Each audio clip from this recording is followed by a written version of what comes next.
In today's video, I'll show you how to sync Acuity Scheduling with Outlook Calendar step by step.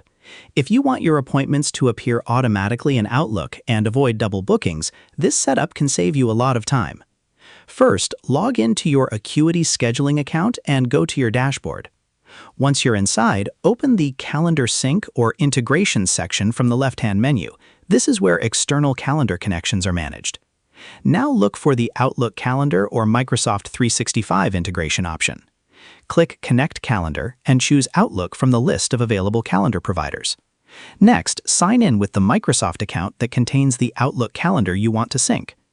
After signing in, review the requested permissions and click Allow. This gives Acuity permission to read and update your calendar information. Once the connection is established, select the specific Outlook calendar you want to sync with Acuity.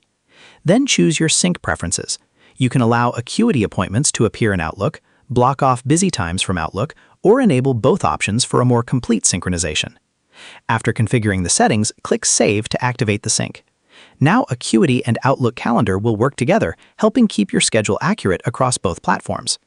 To make sure everything is working properly, create a test appointment in Acuity and check whether it appears in Outlook. You can also create an event in Outlook and confirm that the corresponding time is marked as unavailable in Acuity, depending on your sync settings. And that's it. You've successfully synced Acuity Scheduling with Outlook Calendar and streamlined your scheduling workflow. And that's how you sync Acuity Scheduling with Outlook Calendar. Share this video and subscribe for more helpful tutorials.